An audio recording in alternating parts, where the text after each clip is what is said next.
Raider Nation, what is the deal, man? Once again, it's your guy Panama Fargo back to y'all live with another episode of the Raider Rundown. And today, man, I'm about to give y'all the rundown of the Raiders' 38-10 loss to the Buffalo Bills, man. So without further ado, let's go ahead and get the intro started and let's get into it.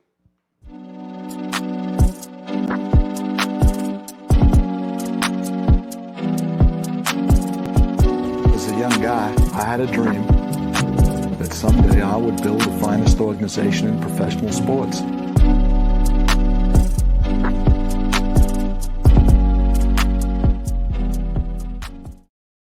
What is the deal, Raider Nation? Once again, it's your guy Panama Fargo. Make sure you guys just tap it on the like and the subscribe button and hit on the little notification bell so you get updated whenever I drop episodes like this one right here.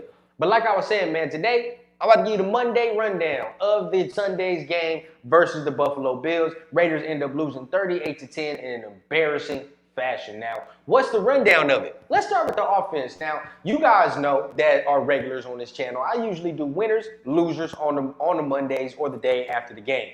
But since the Raiders got their ass whooped like that, there are no winners. Now, some dudes played good. Some select few players played okay. But at the end of the day, can't be no winners when you lose like that, right? So let's start on the offensive side of the ball. Let's be real, bro, and let me know if y'all agree. The offense seems too congested. The offense seems too squeezed, bro. And, you know, the concern that a lot of us had when we started to shape the team in Josh McDaniels and Dave Ziegler's image with Jimmy Garoppolo, with some of these pieces, we weren't going to be able to move the ball downfield. And what has come to fruition these first two games? I don't think we've seen the Raiders have any type of deep passing game whatsoever these first two games, right? And where does that stem? It stems from not having a running game as well. All right, at the end of the day, Josh McDaniels' offenses are predicated on having a run game. Josh Jacobs had -2 fucking yards yesterday. -2 yards. At the end of the day, whatever the fuck is going on, and I'm not even going to say whatever is going on because we pretty much know what's going on. Teams are putting 7 to 8 people in the box. And although I say the offensive line didn't play its best run blocking wise, they didn't play their best at all. But when you have, there's only 5 people on the offensive line. Let's be real. When you have 7 to 8 motherfuckers in the box, there's going to be 2 to 3 free extra rushers. That's just what's going to happen. And that's what teams are doing. For the first 2 weeks, Denver, Buffalo has said, Josh Jacobs, you will not beat us. We're going to make Jimmy prove that he can move the ball meticulously downfield. Let's see what he does. So if you see Denver, Buffalo do that, you know what Pittsburgh game plan going to be.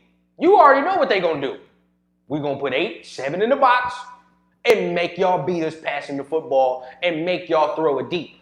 At all these routes that are being ran are middle of the field routes, real shallow, you know, maybe some out routes that are 10 yards, but we're not pushing the ball downfield. There's no threat of that whatsoever, right?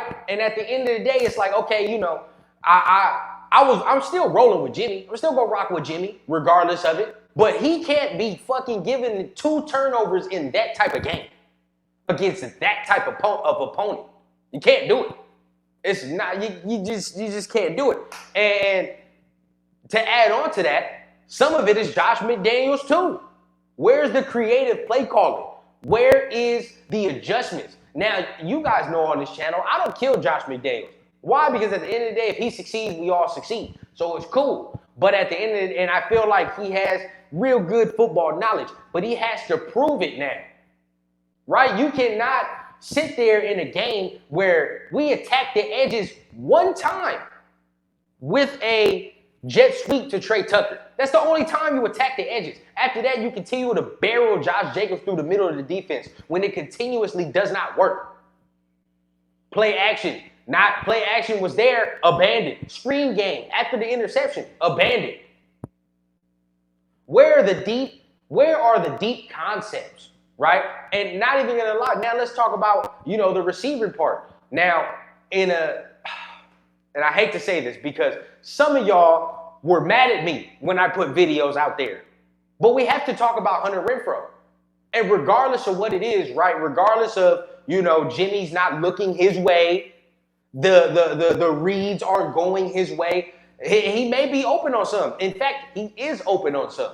He is open on some routes. But at the end of the day, this marriage between Josh McDaniels and Hunter Renfrow clearly has not clicked in ways that we thought it was going to click. And let's be honest with ourselves, and let me know if y'all disagree. There's no way you can justify to me having a receiver on the roster for $13 million that you're underutilizing when our defense is that ass. No way. No fucking way you can justify that to me. If you have this man here for $13 million, you better fucking use him. Right? He's not getting used. And who that's on, I'm not going to say. It may be a mix of McDaniels, Jimmy, whoever the case, regardless of it. One catch for 23 yards. That's one catch in 2 games. Just not going to cut it, bro. It's just not going to cut it. Now, we transition back to the O-line. The O-line, pass blocking wise, they're elite. They're elite pass blocking. Your boy has all day. And that's 2 straight games now we've seen Jimmy have all day back there. There's time back there. Now for the run blocking, like I said, some of it, they're not performing well in some spots in some plays. But another part of it is there's 7 to 8 motherfuckers in the box. So what do you expect to get done? Let's be real with ourselves. What do we expect to get done? With 7, 8 people in the box, Jacobs ain't going to be able to do nothing. Now, I'm not going to absolve him either. Because at the end of the day, he don't look 100% right either. Let's be real with ourselves. Y'all can, there's people back there, but there were times where there was some type of creases, and he just looked stuck in the mud a little bit. All right? Now, is that a result of not having no training camp? Maybe. He's still trying to get his feet under him, still trying to get his game feet under him. But that's what happens when you don't do training camp. That's the risk we took. That's the risk we took. That's the risk he took. Now, 2 straight games, you haven't put good film out there. It's just what it is, right? And all of it, at the end of the day, I'm not absolving anybody. You got your ass whooped 38-10. Nobody is absolved. Everybody played shitty. Everybody had a part in the bullshit. So it's not but this, but that. No. Shit don't look right. He don't look right now. He's not 100% there where he needs to be. And like I was telling y'all, he wasn't going to come back as last year's Josh Jacobs. This is a new year. So regardless of what that is, he don't look right in it. But the whole offensive problems, the rundown of it stems from that running game not getting started. And from there, it spreads. Because we don't have the type of offense that's going to spread you out and drop back. We're not that type of offense. You need a running game with this offense. We don't have it. And we don't have it. So, Josh McDaniels is a lot to blame because his creativity with his play calling didn't attack Buffalo's weaknesses, and there was no second half adjustments. So he's part to blame as well. Right? But let's transition to this defense. Not even part to blame. He's mostly to blame. And this is why I say this, because when we transition to the defense, and I know most of us are going to obliterate the defense, and as rightfully so, because ass is ass, right? What do I say all the time on this motherfucking channel? You can put lipstick and wigs on a pig, but it's still a motherfucking pig. So at the end of the day, trash is trash. We knew they were, that's what they played like. But at the end of the day, when Buffalo has 40 minutes of possession time in a 60-minute football game, what the fuck does that say about your offense? What does it say about your offense? Bro, at the end of the day, the offense couldn't get started. And this is, to me, personally, right, this is where I feel the game turned. When you stop Buffalo on a 4th down in the red zone, turnover on downs, that right there was your chance to seize momentum. And correct me if I'm wrong, Raiders only down 14 points at the time. 4 points at the time. Raiders only down 4 points. You can seize momentum. Regardless, even if you get 3 points, it puts something in the back of their mind like, okay, they here to stay. They punching with us. They staying with us. We went 3 and out. 3 and out. And from there, the game turned. Because he gave him right back. You gave the ball to him right back, and then they went down there and scored 21-10 in the halftime, come back out after halftime, and just obliterate the clock. And keep in mind, that's 2 straight games. Now I'm on the defense ass. That's 2 straight games where you allow teams to score right before half. 2 straight games. Patrick Graham, what the fuck? You feel what I'm saying? That's not complimentary football whatsoever. On both sides of it. That's on McDaniels too. Because you have to be able to tell your offense, we need something here. Even if you just give me a couple first downs, so be it. But you cannot go 3 and out. It just can't happen. Just can't happen. Right? And now we really go to the defense. And I'm going to give it on a positive note. And this is where I'm going to say I was wrong. Our linebackers are better than what I thought they were. Right? And I have no shame in my game. I don't give a fuck. The linebackers are better than what I thought they was and what I was giving them credit for. Because I thought they were going to be terrible. I thought they were going to be the worst unit on the defense. And I was wrong. I really, really, really like Spillane. Every week, he makes me like him more. Every week. Diablo does his thing, right? And like I said, I thought they were going to be the weakest part of the defense. No. Shame on me. Silly me, right? To even think this defensive line got better. Silly me, bro. Because this defensive line is pure dog shit, bro. And I don't give a fuck who hears that. Besides 98, that is the only person on that D-line I would even give a rat's ass about if I'm an offensive coordinator. Besides him, and this is basically what they're saying, because this has basically been the game plan for 2 straight weeks. If we double, triple team that motherfucker right there, these other trash motherfuckers over here ain't gonna do nothing. Don't worry about them. Don't worry about them 4 other people on the field. Who cares about that? You feel what I'm saying? Like, as long as you block 98 right here, shit. You gonna have all day. You gonna have all day. So this is what I'm saying. All the problems on our defense stems from that defensive line. Whatever perception is about our defense stems from that defensive line. Because I tell you what, even for the mistakes that our secondary makes, Jacorian, he's a rookie. He's going to make the mistakes, right? He's still a rookie, but he shows some flashes of things. Nate Hobbs, he shows what he's supposed to be doing in his natural slot position. Marcus Peters isn't getting cooked, right? I will say this, Marcus Epps was an A+ fucking signing. Every week, bro, he's becoming one of my favorite players on this defense. Marcus Epps was a great signing. Trayvon Merrick, the book is still out, but he played a good game yesterday. Played pretty good, right? I have nothing much to complain about Trayvon Merrick. He showed some good things yesterday. But I guarantee you this, if our defensive line, for example, was the Jets defensive line or some other just competent defensive line, we would have a different attitude about our linebackers and our corners. I bet you that. Because let's keep it a buck. Whose secondary is covering for 6 to 8 seconds? Whose? Nobody's. When you look at that defensive line, bro, I don't think Josh Allen not one time was like, oh my God, I got to get out of here. Oh, they're pressuring me. Bro, what? I don't think he broke a sweat. This motherfucker was chilling back there. Chilling. And at the end of the day, like I said, it stems from that, bro. It stems from that. Because you have one guy who can create pressure, but there's no help. I feel so bad for Max, bro. There's no help along that offensive line, bro. They was getting pushed back in the run game yesterday, and that's supposed to be the bread and butter, but you allowed James Cook to get over 100 yards, and what I say was the key. You cannot let them get their run game started on cue, right?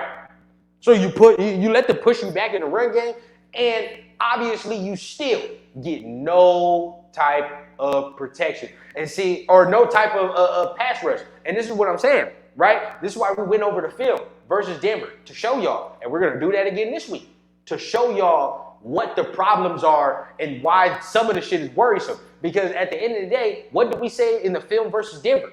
If you allow Russ to move out of the pocket and chill and you don't speed up his clock, what in the hell do you think Josh Allen's going to do? Boom. Right on cue.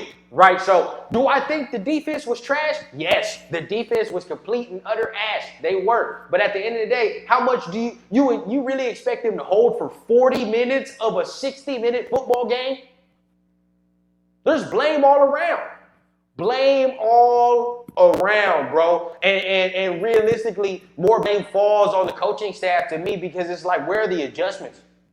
Where are the adjustments? With Patrick Graham, what in the fuck do you think is going to happen, bro? You know you're not getting pressure with your usual 4.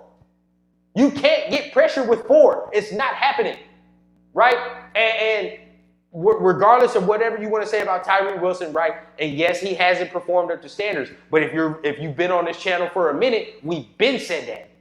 So his performance ain't no surprise to me. Because what did we say on this channel before? It's going to take him until year 2, 3 for us to see the real potential. This is an investment pick. So him performing the way he's performing ain't no surprise to me. Is it disappointing? Yeah, sure. But it's not surprising. Who I'm really pissed at is Chandler Jones.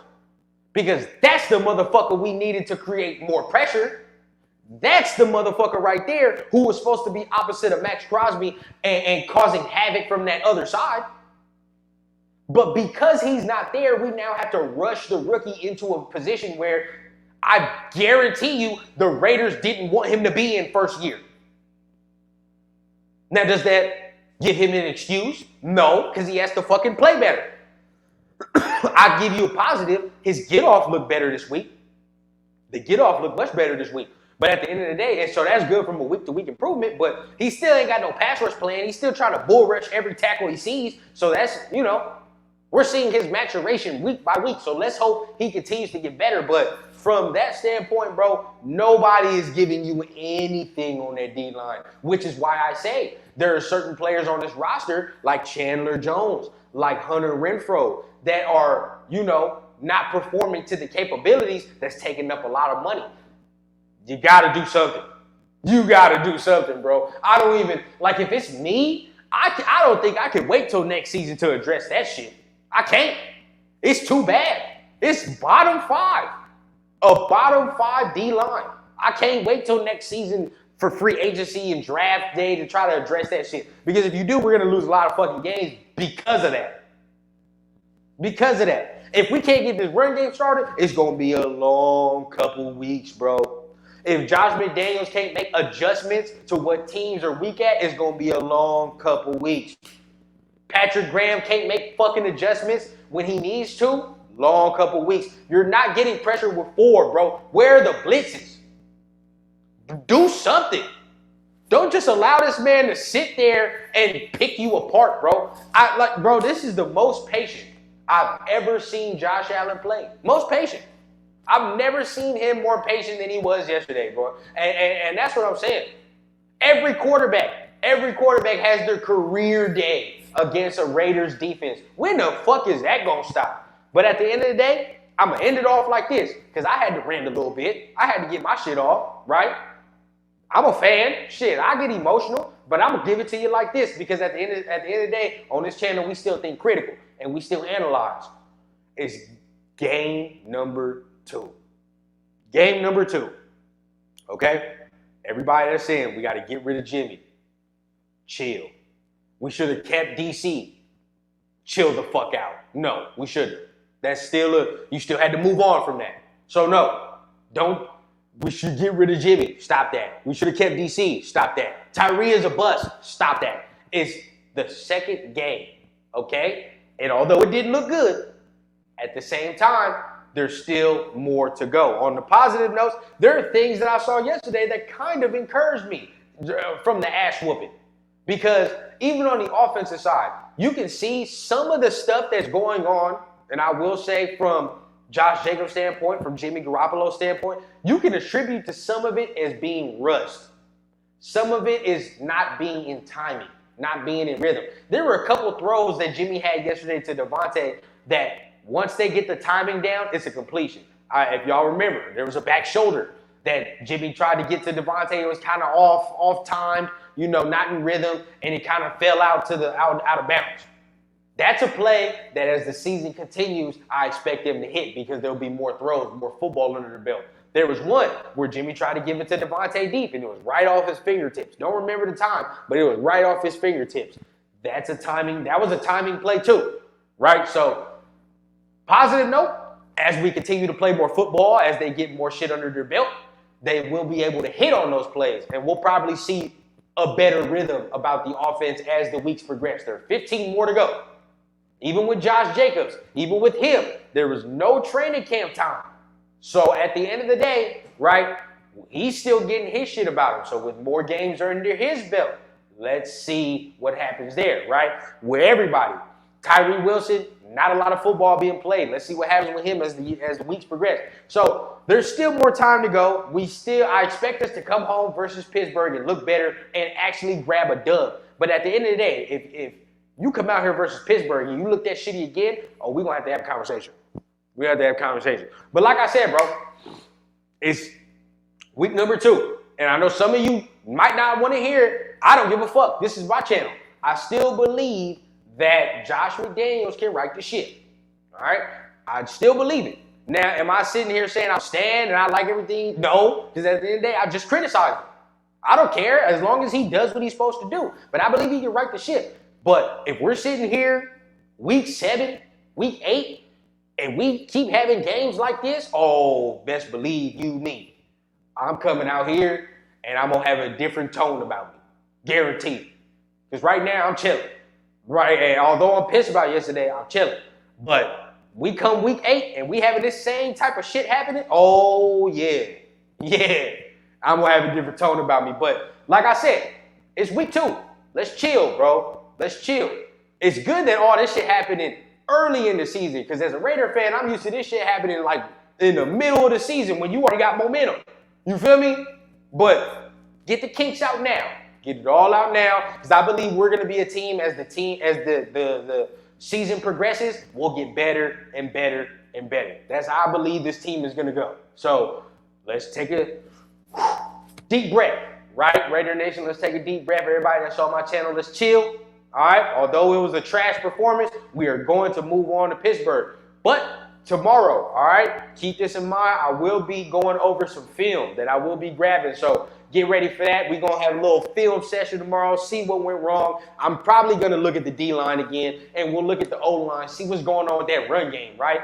Maybe we'll see a couple little clips of what's going on downfield too. So keep that in mind. Tomorrow I will be doing film. I think that's going to be a regular thing on this channel. Every day or every second day after the game, we will go over film. So keep that in mind. I think that's going to be a regular. But make sure you guys are tapping on the buttons. Tap on the subscribe button. Tap on the like button, man.